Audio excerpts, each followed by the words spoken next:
Hello student, आज अपन science में जितना मैंने पढ़ा दिया था एलिमेंट, कंपाउंड और मिक्सचर, उसके आगे का क्वेश्चन देखते हैं। तो आज का हमारा टॉपिक है फिजिकल और केमिकल चेंज। अब ये होता क्या है, सबसे पहले तो देखते हैं चेंजेस क्या होते हैं। अपन अपनी डेली लाइफ में बहुत सारे चेंज देखते हैं। जैसे सपोज मैंने कैंडल को जलाया, कैंडल जलाने के बाद क्या हो गई, आपकी मेल्ट हो गई। मैंने वाटर को फ्रिज में रखा, वाटर किस में कन्वर्ट हो गई, आइस में कन्वर्ट हो गई। पानी को मैंने बॉईल किया, पानी किस में कन्वर्ट हो गया, गैस में कन्वर्ट हो गया। फिर अपन जब गाड़ी चला रहे हैं, गाड़ी का पेट्रोल खत्म हो गया। ठीक है, तो ये सब क्या है, चेंजेस है जो अपनी लाइफ में बहुत सारे चेंजेस होते हैं। कोई ट्री था, कोई पेड़ था, उसको किसी ने कट कर दिया तो ये हो गया कटिंग ऑफ ट्री, ये भी एक तरीके का चेंजेस है। एक इंसान की एज इंक्रीज होती है सालों में, तो ये भी क्या है, एक तरीके का चेंजेस है। तो जितने भी ये चेंजेस होते हैं उनको दो टाइप में क्लासिफाई किया गया है। एक है आपका फिजिकल चेंज और एक है आपका केमिकल चेंज। तो देखते हैं फिजिकल चेंज क्या होता है। सबसे पहले फिजिकल चेंज क्या होता है ये हम समझते हैं। तो फिजिकल चेंज में बेसिकली वो चेंजेस आते हैं जिसमें कोई न्यू सब्सटेंस फॉर्म नहीं होता है, सिर्फ पुराने सब्सटेंस का बोल सकते हैं कि स्टेट चेंज हो जाती है। आगे बात समझ में, मतलब फिजिकल चेंज वो चेंज होते हैं जिसमें कोई न्यू सब्सटेंस फॉर्म नहीं होगा, सिर्फ जो पुराना सब्सटेंस है उसका फॉर्म चेंज हो जाएगा। और जो फिजिकल चेंज होते हैं वो रिवर्सिबल होते हैं। रिवर्सिबल का मतलब ये होता है कि अपन पुरानी चीजों को वापस हासिल कर सकते हैं। ठीक है, तो डेफिनेशन क्या हो गई, physical changes are those changes which are reversible and physical changes are those changes in which no new substance are form. तो दो चीजें देखी हमने, फिजिकल चेंज कैसे होंगे आपके, रिवर्सिबल, और सेकेंड क्या देखा, उसमें नो न्यू सब्सटेंस फॉर्म, कोई भी न्यू सब्सटेंस फॉर्म नहीं होगा। अब इसका एग्जांपल लेके बताता हूँ। सपोज मैंने बोला कि अपन ने क्या किया, कैंडल को बर्न किया। ठीक है, कैंडल को मैंने क्या किया, इग्नाइट किया, कैंडल को बर्न किया। आप देखोगे कि स्टार्टिंग में वो वैक्स से बनी हुई थी कैंडल, जब वो बर्न हो गई तो क्या हो गई, बर्न होने के बाद मेल्ट हो गई। अब जब वो मेल्ट होगी नीचे हो जाएगी, आ जाएगी, इकट्ठी हो जाएगी, तो पहले भी वो क्या थी, आपकी वैक्स थी, और बर्न होने के बाद भी क्या है, वैक्स है। तो अपन ने ये देखा कि पहले भी वो मोम की बनी हुई थी, वैक्स की बनी हुई थी, बाद में भी वो क्या है, आपका वैक्स है। कोई न्यू सब्सटेंस फॉर्म हुआ क्या, कोई भी न्यू सब्सटेंस फॉर्म नहीं हुआ। अब अपन देखते हैं क्या अपन इस वैक्स से वापस कैंडल बना सकते हैं। अगर मैं वैक्स को इकट्ठा कर दूं, कलेक्ट करके वापस उसको सिलेंड्रिकल फॉर्म में कन्वर्ट कर दूं और एक बत्ती लगा दूं, तो क्या बन जाएगी, वापस ये क्या बन जाएगी, आपकी कैंडल बन जाएगी। मतलब अपन ने देखा कि ये जो चेंज हुआ, इसमें जो स्टार्टिंग में चीज थी, चेंज होने के बाद भी वो क्या है, आपका वैक्स है, और इससे वापस अपन ने क्या बना दिया, कैंडल। तो वापस कैंडल बना दिया, मतलब ये रिवर्सिबल है, मतलब वापस अपनी पुरानी स्टेट में आ गई। तो इस टाइप के जो चेंजेस होते हैं उसको अपन क्या बोलते हैं, फिजिकल चेंज बोलते हैं। सेकेंड एग्जाम्पल लेते हैं, नंबर 2। सपोज मैंने क्या किया, मैंने आइस क्यूब लिया। ठीक है, क्या किया मैंने, आइस क्यूब लिया। आइस क्यूब को मैंने फ्रिज से बाहर निकाल दिया, तो आप जानते हो आइस क्यूब किस में कन्वर्ट हो जाएगी, वाटर में कन्वर्ट हो जाएगी। तो चेक करते हैं कोई न्यू सब्सटेंस फॉर्म हुआ क्या। जो आइस क्यूब था पहले जो आइस क्यूब होता है किसका फॉर्म होता है, वाटर का, और बाद में भी वो क्या बन गया, वाटर। मतलब कोई न्यू चीज फॉर्म नहीं हो रही है, सिर्फ उसकी स्टेट चेंज हो रही है कि वो सॉलिड स्टेट से किस में कन्वर्ट हो जा रहा है, आपके लिक्विड स्टेट में कन्वर्ट हो जा रहा है। मतलब सिर्फ स्टेट चेंज हो रही है, कोई न्यू सब्सटेंस फॉर्म नहीं हो रहा है। और अगर मैं आपसे बोलूं क्या वाटर को वापस आप तो आइस में कन्वर्ट कर सकते हो, तो बिल्कुल कन्वर्ट कर सकते हैं। मतलब ये क्या हो गया, आपका रिवर्सिबल हो गया। ठीक है, तो ऐसे चेंजेस जिसमें कोई भी न्यू सब्सटेंस फॉर्म नहीं होता है और वो रिवर्सिबल होते हैं, तो उसको अपन क्या बोलते हैं, फिजिकल चेंज बोलते हैं। कुछ और एग्जांपल देखते हैं फिजिकल चेंज के। तो दो एग्जांपल मैंने बताया आपको। थर्ड एग्जांपल हो गया आपका preparation of solution. Fourth example हो जाएगा आपका ब्रेकिंग ऑफ ग्लास टम्बलर। फिर एक और एग्जांपल हो जाएगा ग्लोइंग ऑफ इलेक्ट्रिक बल्ब। अब जैसे एग्जांपल है आपका ग्लोइंग ऑफ इलेक्ट्रिक बल्ब, मैं आपसे बोलूं कि सपोज ये आपका बल्ब है, बल्ब कनेक्ट है आपका किससे, पावर सप्लाई से कनेक्टेड है। ठीक है, जैसे अपन क्या करते हैं, स्विच को ऑन करते हैं तो ये बल्ब जल जाएगा। ठीक है, जब ये बल्ब जलेगा तो सीधी सी बात है, इसमें से क्या प्रोड्यूस होगी, हीट प्रोड्यूस होगी और लाइट प्रोड्यूस होगी। बट जैसे ही मैंने बल्ब को इसका स्विच ऑफ किया, जैसे ही स्विच ऑफ करूंगा तो ये बल्ब क्या हो जाएगा, बंद हो जाएगा। यहाँ पे कोई न्यू चीज फॉर्म हो रही है क्या? कोई न्यू चीज फॉर्म नहीं हो रही है। जब मैं स्विच इसका क्या करता हूँ, जैसे ही मैं स्विच को ऑन करता हूँ तो बल्ब जलता है, इलेक्ट्रिसिटी प्रोड्यूस होती है। जैसे ही स्विच बंद कर देता हूँ तो इलेक्ट्रिसिटी प्रोड्यूस होना बंद हो जाती है। कोई भी यहाँ पे न्यू चीज फॉर्म नहीं हो रही है और ये रिवर्सिबल है। कैसे रिवर्सिबल है? जिस स्टेट में बल्ब पहले था इलेक्ट्रिसिटी सप्लाई करने के पहले, और जब आपने स्विच ऑन किया, जैसे ही आपने स्विच बंद किया तो वापस बल्ब क्या हो जाएगा? पुरानी स्टेट में आ जाएगा। इट मींस ये भी क्या है आपका? रिवर्सिबल है। तो ये भी क्या हो गया आपका? फिजिकल चेंज हो गया, क्योंकि कोई भी न्यू सब्सटेंस यहाँ पे फॉर्म नहीं हो रहा है और पुरानी स्टेट में अपन दोबारा उसको पहुंचा सकते हैं। ठीक है, नेक्स्ट एग्जांपल देखते हैं। सपोज एक ग्लास है, ठीक है, ये ग्लास किसका है? कांच का ग्लास है। अब अगर कांच का ग्लास टूट जाए तो आप जानते हो छोटे छोटे पीसेस में क्या हो जाएगा? टूट जाएगा। ठीक है, अब जब छोटे छोटे पीसेस में टूट गया तो क्या मैं पुराने पीसेस से वापस ग्लास बना सकता हूँ? आप बोलोगे जोड़ के बना सकते हैं, वो बात अलग है, बट एग्जैक्ट ग्लास अपन को ऑब्टेन नहीं होगा। ठीक है, मगर मैं आपसे पूछूं, यहाँ पे कोई न्यू सब्सटेंस फॉर्म हुआ क्या? कोई न्यू सब्सटेंस फॉर्म नहीं हुआ। क्यों? जो ग्लास था पहले किसका बना हुआ था? कांच का बना हुआ था, और जब ये टूट गया तो बाद में भी ये पार्टिकल किसके हैं? टुकड़े किसके हैं? कांच के हैं। मतलब यहाँ पे कोई भी न्यू चीज फॉर्म नहीं हो रही है, सिर्फ ग्लास का स्टेट या बोल सकते हैं दिखने का फॉर्म क्या हो गया? ग्लास का चेंज हो गया। तो ये भी क्या हो गया आपका? फिजिकल चेंज होता है। तो आप लोगों को समझ में आ गया होगा, ऐसा कोई भी चेंज जिसमें कोई न्यू सब्सटेंस फॉर्म नहीं होता है, सिर्फ उसकी स्टेट चेंज होती है, उसको अपन क्या बोलते हैं? फिजिकल चेंज बोलते हैं। ठीक है, अब देखते हैं इसके बाद सेकेंड, केमिकल चेंज।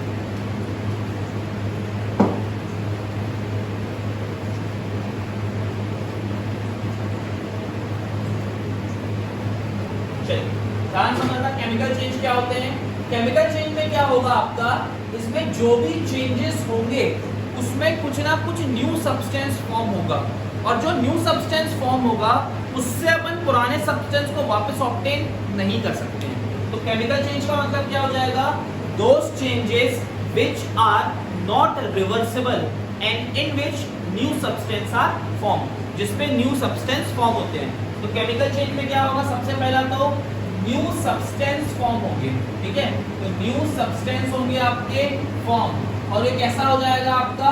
इरिवर्सिबल हो जाएगा। ठीक है, तो ये हो जाएगा आपका इरिवर्सिबल। देखते हैं इसके एग्जांपल। सपोज पहला एग्जांपल देखते हैं कि जो आपका मिल्क था, ठीक है, मैंने क्या किया? मिल्क को किसमें कन्वर्ट कर दिया? कर्ड में। कर्ड मतलब क्या होता है? दही में। अगर दूध को आप दही में कन्वर्ट कर सकते हो तो क्या कर्ड से वापस मिल्क मिलता है क्या? कभी नहीं मिलता है। ठीक है, इट मींस मिल्क अगर एक बार कर्ड में कन्वर्ट हो गया तो कर्ड से वापस मिल्क नहीं मिलेगा। इट मींस ये रिवर्स नहीं हो सकता, इरिवर्सिबल हो गया। मतलब क्या हो गया? Chemical change. और अगर अपन दोनों की स्टेट देखें, जो मिल्क है और जो आपका कर्ड है, ये दोनों डिफरेंट है।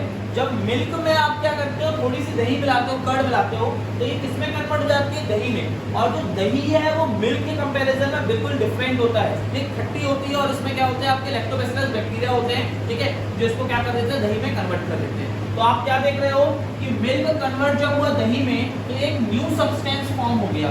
इसकी स्टेट, इसका टेस्ट, इसका सब कुछ प्रॉपर्टीज मिल्क के कंपैरिजन में क्या है? आपकी डिफरेंट है। तो यहाँ पे न्यू सब्सटेंस फॉर्म हुआ और कर्ड से आप वापस मिल्क ऑब्टेन नहीं कर सकते। इट मींस ये क्या है? आपका इरिवर्सिबल है, इसीलिए क्या हो गया? आपका केमिकल चेंज। सेकेंड एग्जांपल लेते हैं।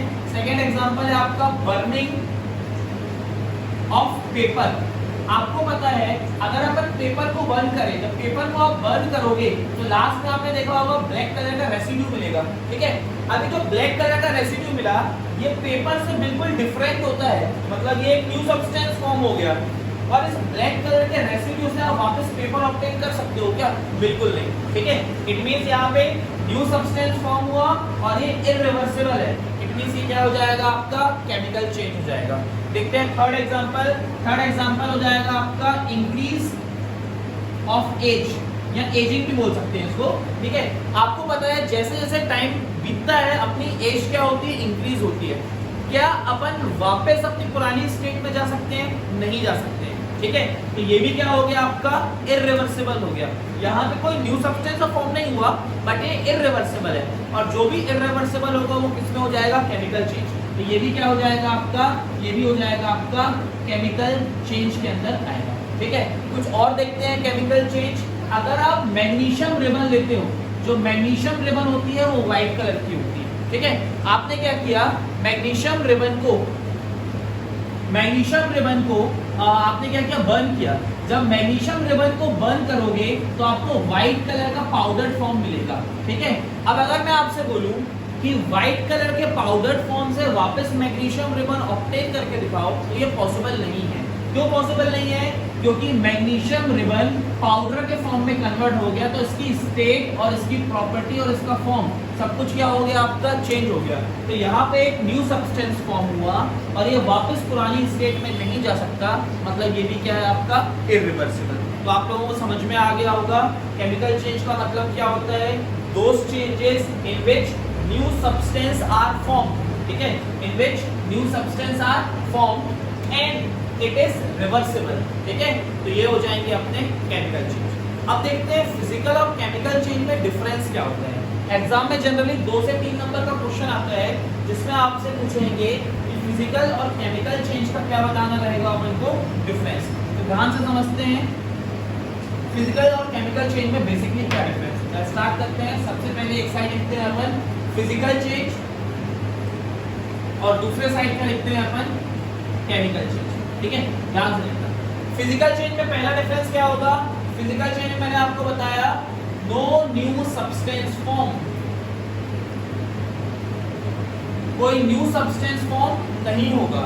और केमिकल चेंज में क्या होगा, न्यू सब्सटेंस फॉर्म, क्या होंगे इसमें, न्यू सब्सटेंस फॉर्म होंगे। फिर बात करें अगर अपन फिजिकल चेंज की, तो फिजिकल चेंज कैसे होते हैं आपके, वापस अपन पुरानी चीज को ऑब्टेन कर सकते हैं, मतलब ये होते हैं आपके रिवर्सिबल। ठीक है, और इसमें क्या होता है, वापस पुरानी चीज को ऑब्टेन नहीं कर सकते, मतलब ये हो जाएगा इररिवर्सिबल। ठीक है, तो ये हो जाएगा आपका इररिवर्सिबल। थर्ड, जो आपके फिजिकल चेंज होते हैं, फिजिकल चेंज टेम्पररी होते हैं, क्योंकि अपन पुरानी चीज को वापस हासिल कर सकते हैं। तो फिजिकल चेंज कैसे होते हैं आपके, टेम्पररी। तो फिजिकल चेंज होते हैं आपके टेम्पररी। और जो आपके केमिकल चेंज होते हैं, केमिकल चेंज में एक बार जो चीज कन्वर्ट हो गई, अपन उसको वापस पुरानी चीज में कन्वर्ट नहीं कर सकते, मतलब केमिकल चेंज परमानेंट होते हैं। ठीक है, तो ये क्या हो जाते हैं आपके, परमानेंट हो जाते हैं। तो यहाँ तक समझ में आ गया होगा आप लोग को बेसिक तीन डिफरेंस, एक हो जाएगा आपका टेम्पररी और दूसरा क्या हो जाएगा आपका परमानेंट हो जाएगा। नेक्स्ट समझते हैं, जब अपन फिजिकल चेंज करते हैं तो स्मॉल अमाउंट में क्या प्रोड्यूस होता है आपका, हीट एंड लाइट प्रोड्यूस होती है। ठीक है, स्मॉल अमाउंट में प्रोड्यूस होगी आपकी हीट और लाइट, और जब केमिकल चेंज करते हैं तो केमिकल चेंज में लार्ज अमाउंट में प्रोड्यूस होगी आपकी हीट एंड लाइट। ठीक है, तो फिजिकल चेंज में प्रोड्यूस होगी आपकी हीट और लाइट, स्मॉल अमाउंट में केमिकल चेंज में प्रोड्यूस होगी आपकी हीट और लाइट लार्ज अमाउंट में। अब एक बात समझ में, दूसरी चीज, अगर आपको केमिकल चेंज से जो सब्सटेंस ऑब्टेन हुए उनको वापस कन्वर्ट करना है, तो इसकी जो मेथड होती है बहुत ज्यादा कॉम्प्लिकेटेड होती है। और कौन सी प्रोसेस से होते हैं, केमिकल प्रोसेस। ठीक है, तो आपको बेसिक यहाँ पे 4 डिफरेंस समझ में आ गए होंगे कि जो फिजिकल और केमिकल चेंज में होते हैं। इन डिफरेंस को अच्छे से पढ़ लेना। ठीक है, देखते हैं हम नेक्स्ट टॉपिक।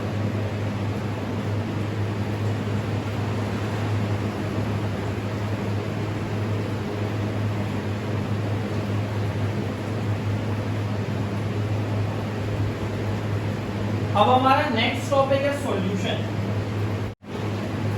चलो बच्चों स्टार्ट करते हैं नेक्स्ट टॉपिक। तो नेक्स्ट टॉपिक है अपना सॉल्यूशन। अब सॉल्यूशन का मतलब क्या होता है, ध्यान से समझना।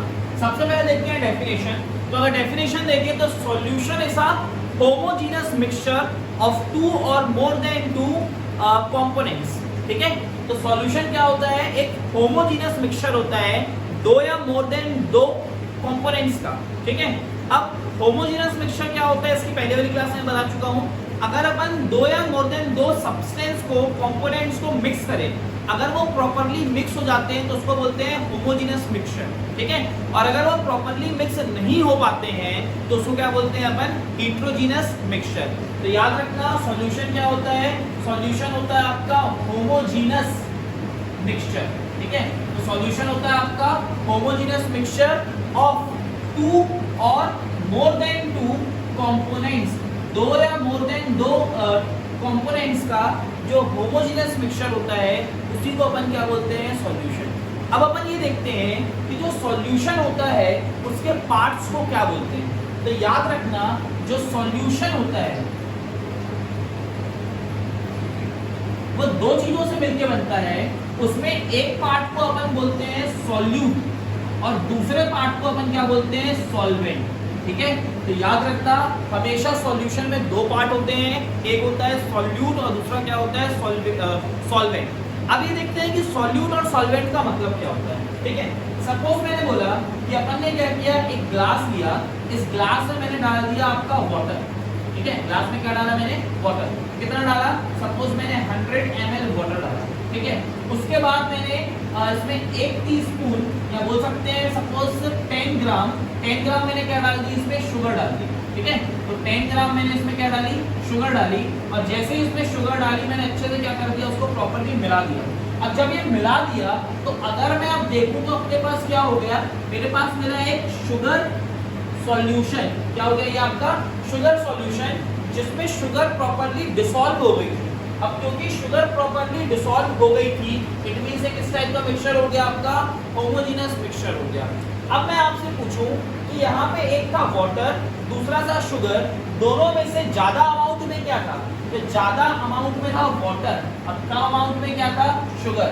तो याद रखना जो भी चीज ज्यादा अमाउंट में होगी उसको अपन क्या बोलेंगे, सॉल्वेंट बोलेंगे, और जो भी चीज लेस अमाउंट में होगी उसको अपन क्या बोलेंगे, सॉल्यूट बोलेंगे।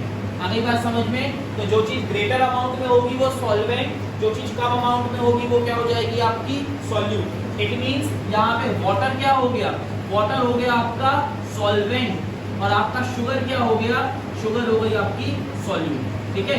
तो शुगर और वाटर ने दोनों ने मिलकर क्या बना दिया, शुगर सॉल्यूशन बना दिया। तो देयरफॉर याद रखोगे solute plus solvent equals to क्या हो जाएगा आपका, सॉल्यूशन। देखते हैं एक और एग्जांपल। सपोज अपन देखते हैं दूसरे एग्जांपल में मैंने क्या किया, अपन मिक्सचर बनाते हैं। किसका मिक्सचर बनाते हैं, सपोज अपन ने मिक्सचर बनाया, जैसे आपको पता है जब अपन चाय बनाते हैं, ठीक है। अपन दूसरा कोई एग्जांपल लेते हैं, एक सेकंड रुकना।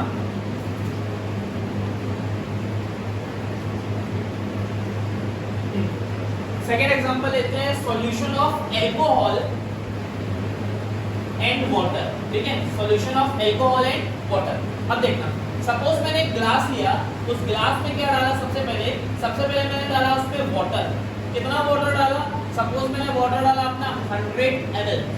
अब 100 ml वाटर डालने के बाद उसमें मैंने डाल दिया आपका अल्कोहल। अल्कोहल कितना डाला, सपोज डाला 50 ml, ठीक है। तो अल्कोहल हो गया 50 ml। अब आपको दिख रहा है ज्यादा अमाउंट में क्या है, वाटर, तो ये हो जाएगा अपना सॉल्वेंट, और कम अमाउंट में क्या है, अल्कोहल, ये क्या हो जाएगा अपना सॉल्यूट। और दोनों कंबाइन होके क्या बनेगा, ये बनेगा आपका अल्कोहल का सॉल्यूशन। तो ये बन जाएगा अल्कोहल सॉल्यूशन।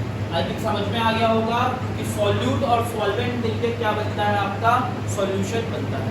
अब सॉल्यूशन के बेसिक दो टाइप होते हैं। कौन से दो टाइप होते हैं, एक होता है आपका एक्वस सॉल्यूशन,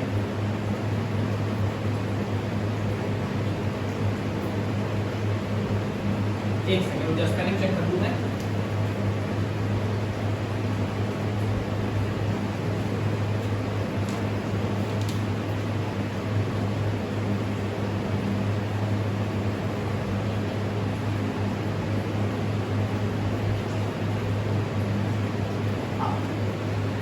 फर्स्ट हो जाएगा आपका एक्वस, AQUEOUS, ठीक है, OUS। पहला हो जाएगा आपका aqueous solution, AQUEOUS, aqueous solution. और दूसरा हो जाएगा आपका non aqueous solution, AQUEOUS, non aqueous solution. अब एक्वस सॉल्यूशन और नॉन एक्वस सॉल्यूशन क्या होता है, ध्यान से समझना। सपोज मैंने एक ऐसा सॉल्यूशन बनाया जिसमें वाटर था, तो उस सॉल्यूशन को क्या बोलेंगे, एक्वस सॉल्यूशन। क्यों? एक्वा का मतलब होता है वाटर। जैसे आप देख रहे हो यहाँ पे मैंने दो एग्जांपल लिए, दोनों में ही क्या है? वाटर है। इट मींस यहाँ पे दोनों सॉल्यूशन कैसे हो जाएंगे? आपके एक्वा सॉल्यूशन हो जाएंगे। बट अगर मैंने ऐसा सॉल्यूशन बनाया जिसमें वाटर यूज ही नहीं किया अपन ने, तो जो सॉल्यूशन हो जाएगा वो कैसा हो जाएगा? आपका नॉन एक्वस सॉल्यूशन हो जाएगा। ठीक है, समझ में आ गया? अगर पानी होगा तो एक्वस सॉल्यूशन, और अगर उसमें वाटर नहीं होगा तो वो क्या हो जाएगा? आपका नॉन एक्वस सॉल्यूशन। अब देखते हैं नेक्स्ट टॉपिक। नेक्स्ट टॉपिक है अपना कंसंट्रेशन ऑफ सॉल्यूशन।